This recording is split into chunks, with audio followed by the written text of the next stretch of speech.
If you're a commission salon or spa owner working nonstop, barely paying yourself, and wondering how in the heck this became your life, you need a serious upgrade.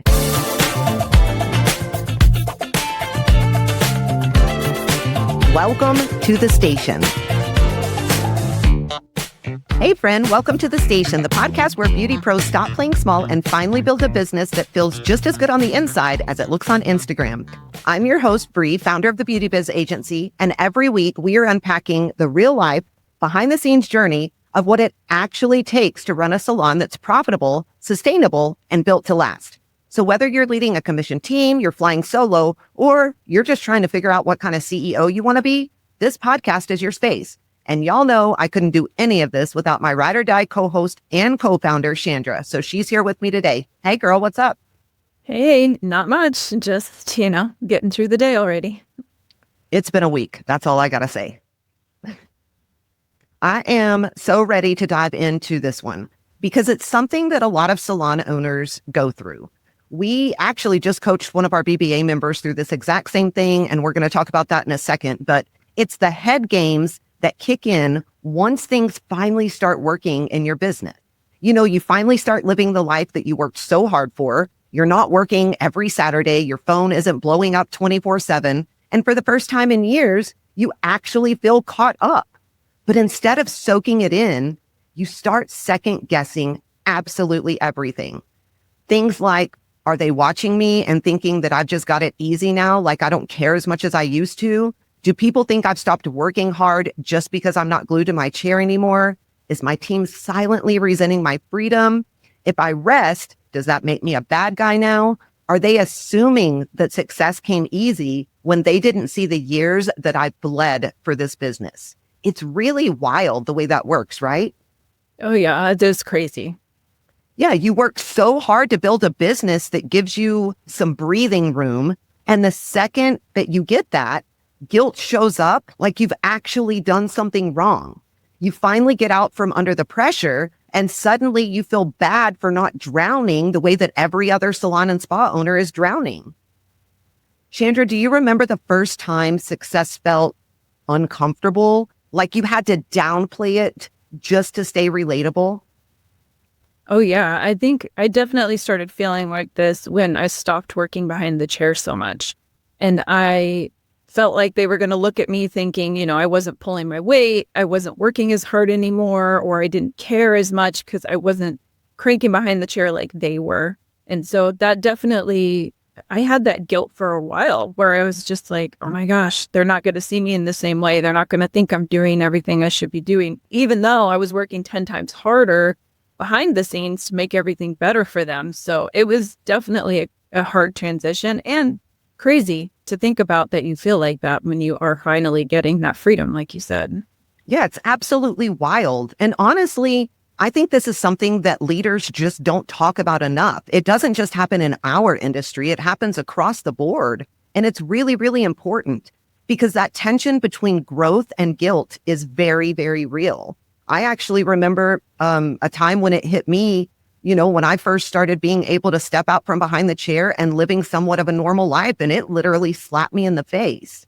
But I said earlier, we had a member inside the Beauty Biz Agency who went through this exact same thing. She had built a killer team, stepped back from her books, and she was finally taking vacations, which she so deserved. But instead of feeling proud, she was panicking. She said, I feel like they are going to think that I just don't care anymore, like her team, her clients, everybody. So inside her coaching calls, we walked her through exactly what was going on under the surface. She wasn't disconnected. She was just stepping into a new level of leadership. We helped her reframe the guilt, own her role as the CEO, and communicate her shift to the team with confidence, not by over-explaining, not by apologizing, just clarity and transparency. And once she did, the entire team leveled up. Leadership filled the space she used to occupy. Team culture got way tighter than it ever was. And her business, it grew more when she stepped back than when she was in the thick of it. Shrinking your success to make others comfortable, it doesn't protect your culture. It actually weakens it. So if you are out there and you're feeling this way right now, that tension that you're feeling, it's not a red flag. It is called growth. So stop treating it like a problem. You are not supposed to lead the same way forever. Chandra, what do you say about that?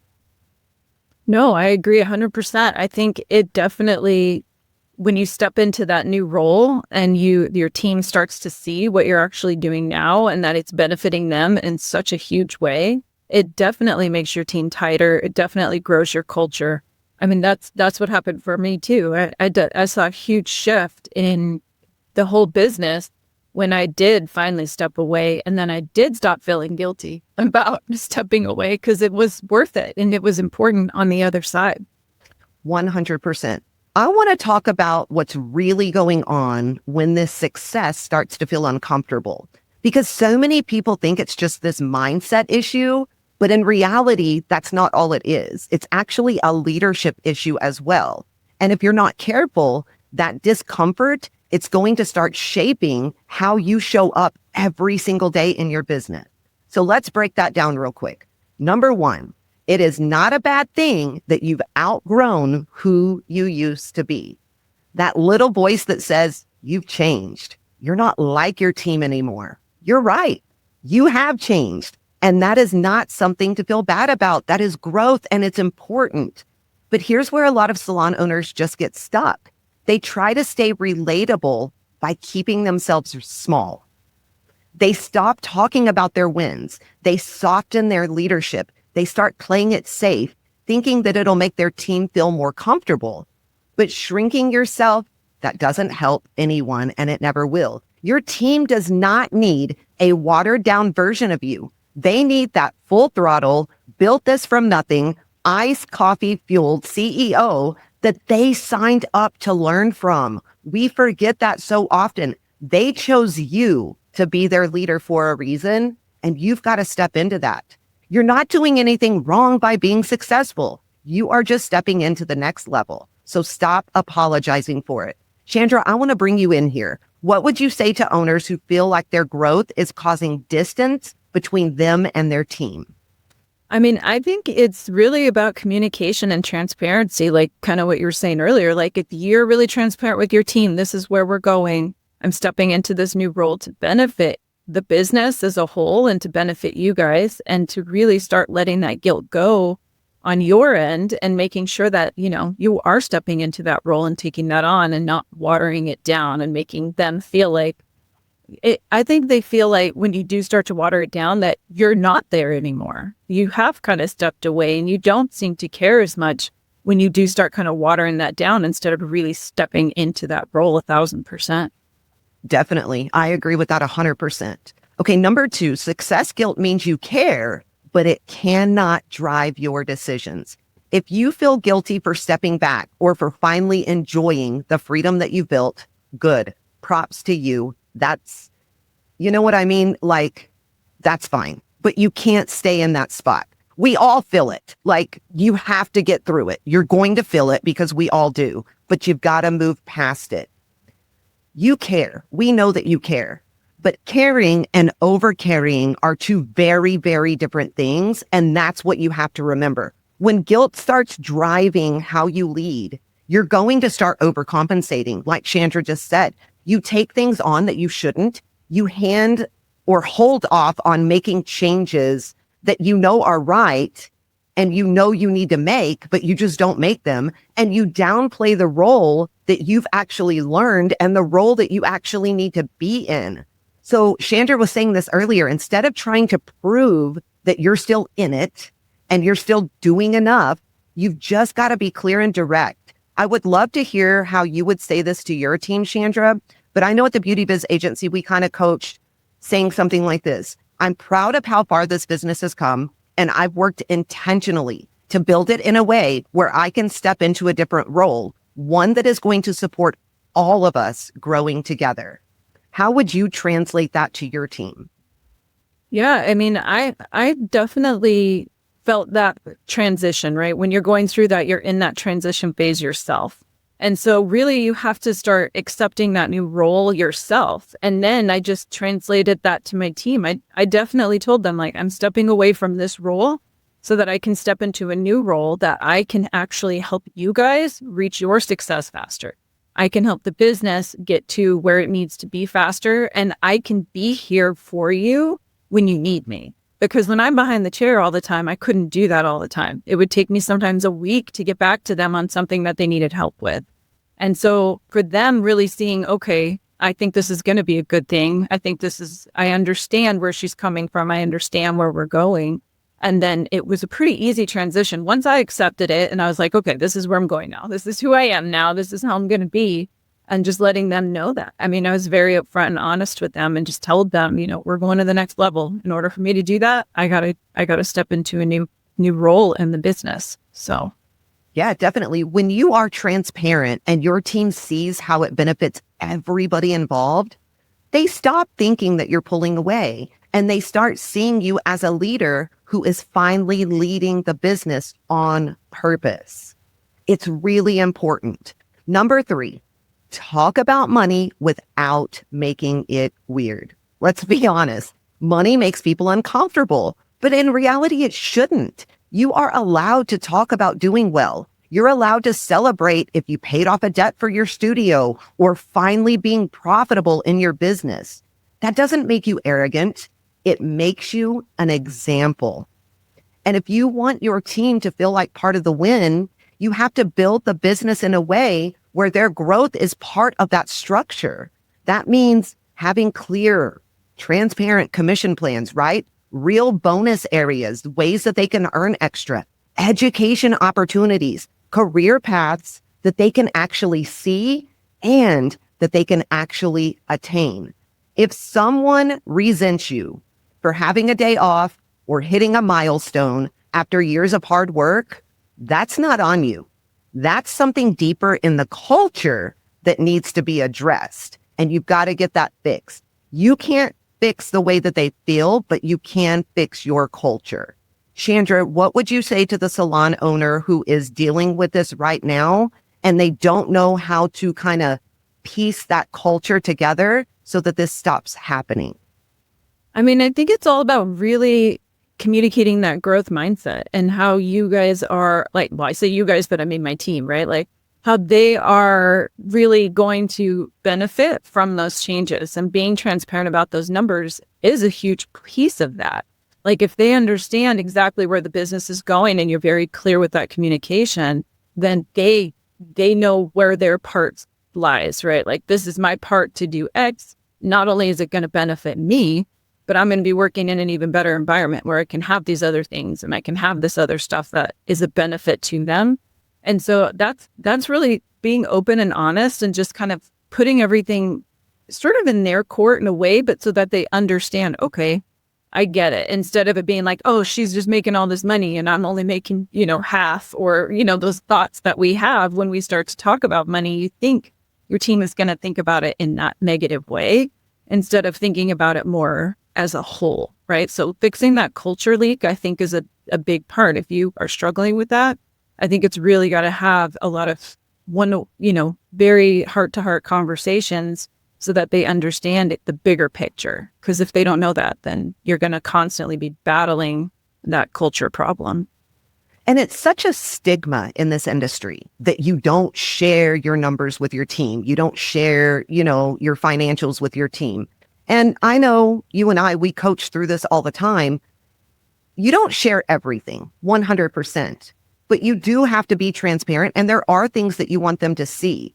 What a lot of employees don't realize is the more money the business is making, the more money they are able to make as well. And that speaks volumes. I get so tired of the old school way of not sharing with your team and not showing with your team. I honestly feel sorry for salon and spa owners out there right now. There is so much advice from all over, some of it 100 years old, some of it 20 years old, and some of it, new ways of doing things. And I can only imagine how they get confused. So it's really important to be transparent with your team about certain aspects of the financials of your business. If you're not doing that, that could be a huge culture shift for you that you can make right now that could change the direction that your business is going. Number 4, you can be the boss without being the villain. We've got to clear this up. You can do this. You can do this. Being the owner doesn't automatically make you the bad guy. You are not going to be liked every single day, but that's not the goal. It shouldn't be the goal. Respect is the goal. And respect is going to come from consistency. You can hold boundaries. You can set boundaries. You can make decisions your team might not fully understand in the moment and still be trustworthy and supportive as a leader. The problem is when owners try hard to prove that they're not like other bosses, right? That they start avoiding the real leadership moments that are going to build a culture that is amazing. They soften the message. They tiptoe around problems. They carry the team's emotions like it's their full-time job. It's not your job. It's not your job. You can be generous and hold people accountable. You can rest and lead well. You can grow and still care deeply. Trying to prove your heart all the time is going to do nothing but drive you crazy and burn you out. Leading with clarity speaks for itself. Chandra, we've coached so many owners through this exact thing. So I would love for you to tackle this. How can owners lead in a way that keeps trust strong without constantly feeling like they are walking on eggshells? I mean, I think when you do have a very clear set of policies or procedures or the way your systems in your business, the way things are going to run, and you communicate that to them very clearly, then they understand what that looks like, what that is. So when you do have to have a hard conversation, or you do have to coach them, or you do have to put kind of reprimand in a way, those boundaries are automatically already there because they already do kind of know. And so you don't have to feel like you're tiptoeing on those eggshells all the time about having those conversations. We just had, for example, I just had to have one with one of my team members recently who has been coming in off, not really in dress code, not really doing things the level she's supposed to be doing. She has a lot of personal stuff going on. So it has nothing to do with us. It has nothing to do with the business. But we can't have her show up like that either way. Like if you have personal stuff or not, you can't come in like that. And so we had to have a really strong conversation about it. And she knows she's not showing up the way she's supposed to show up, right? So when you bring it up, it's not like a big surprise and you don't have to feel afraid to bring it up. They just know like, dang it, like I got caught or whatever. But, we just coached her through it. We said, when you come through these doors, you got to be on. And if you've got stuff at home and you need to vet, you can come in here. We have an office. You come in the office, let it all out, and then leave the door and go back out and be 100% as much as you need to be. So I think they know it's a safe space. They know they can come in and they can tell us what's going on. We don't get involved in what they're doing. That's that boundary, right? You got to keep that boundary to where, if they need some advice or, something, we'll do that for them. But really, it's more about us knowing where they're coming from so that we can work together to make sure that they fix whatever the issue is or that they get back on track or whatever that looks like. And she understood and she's fine now. She's like, okay, I got it. I'm like, you got a problem, come in here. Scream your head off in this pillow. We have a pillow in there. Like, then go back out and perform at the level you need to perform at. So, every now and then you just have to keep them on their toes. But that's part of, I think being a good leader and not just being mean or being too soft. You have to hit those things head on. You have to have something to stand on when you tell them, which is why having those clear, systems and things in your business just make it easy for you to have those conversations. Yeah, that's so good. And honestly, I think a lot of salon owners need to hear that. What I will say about that is it wouldn't work if you weren't consistent as the leader. And so you've really, put yourself in that role. You've been able to take yourself out from behind the chair, been able to focus on the business and been able to lead the way that you need to. Therefore, consistency follows in everything you do. And so it makes those conversations a little bit easier to have because none of us have to tiptoe our way through leadership. We just don't. We just have to have, like you said, the systems, the structure, and the consistency on the follow through to make things happen. So I think that's great. All right, before we close things out, let's shift gears and answer a question that came through from one of our listeners that hits a totally different area of leadership. How do you motivate a team that says they want to grow, but never takes initiative unless you push them? Okay, we've all been here. I know we have. They say they want to grow. They say they want to level up. They say they want to take on more. But when it comes time to actually follow through, it's like crickets. You hear nothing. You end up being the reminder, the cheerleader, the deadline, and the pressure every single time. Here's what I've learned. Desire isn't the same as drive. It just isn't. And a lot of people like the idea of growth, but they haven't built the habits or the mindset to actually pursue it on their own. So what do?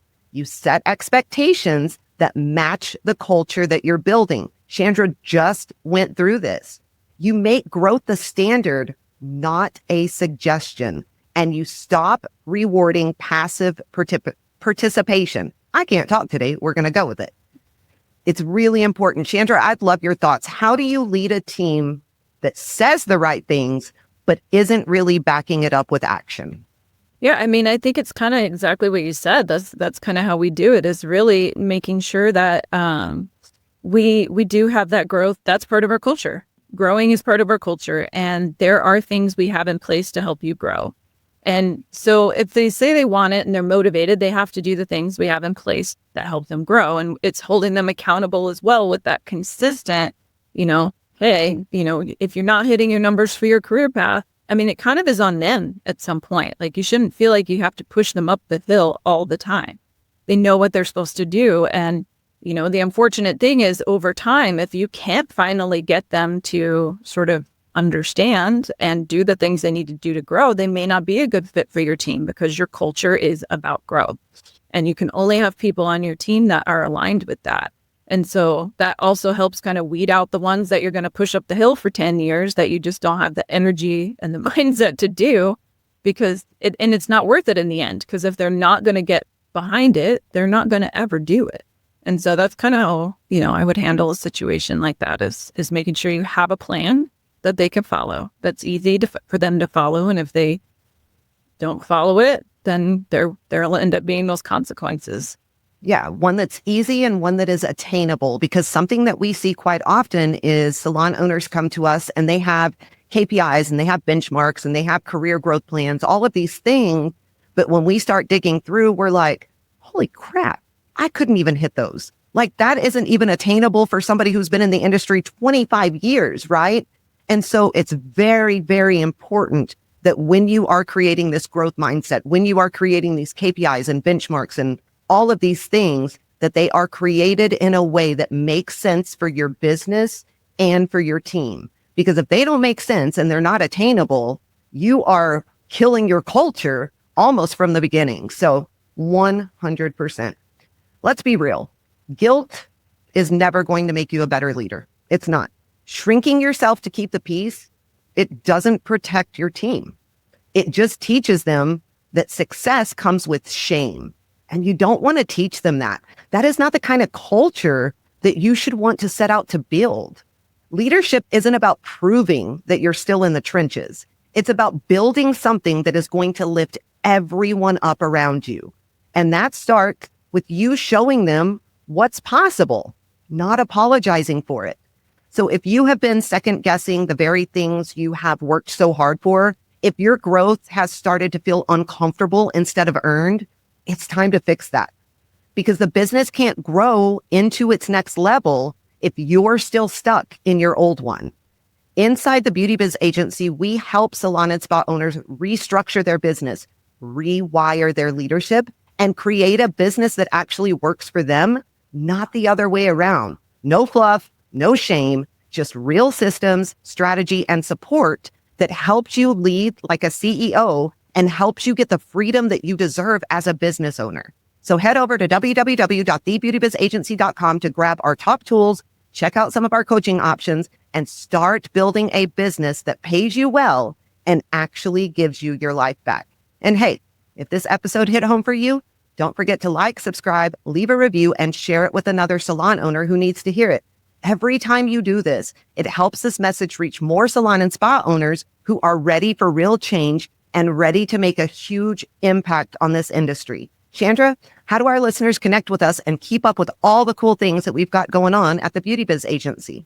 Yeah, so you can reach out to us on social media at the Beauty Biz Agency on Instagram or Facebook. You can also reach out to us on TikTok at the Beauty Biz Mentors, and you can, shoot us an email at admin@thebeautybizagency.com. We'd love to hear from you. If you have any questions that you would like us to answer on here, we could definitely do that. So anything that's burning in your mind, let us know and we can help you with that. And then we also do our Facebook live session, Facebook and YouTube live session, the first Monday of every month at 7 p.m. Central Time. So you can definitely hop on there and get a lot more information. And yeah, we're always posting some really good content. So definitely follow us on social media and we'll get you inspired and get your questions answered. Absolutely. It's time to change this industry for the better. 100%. Remember, you do not owe anyone a watered down version of your leadership. The strongest teams are built behind bold, steady owners who own what they built with zero apology. Now go out there, make bank, run the show, and ditch that chair. Until next time, keep slaying those business goals with a whole lot of swagger.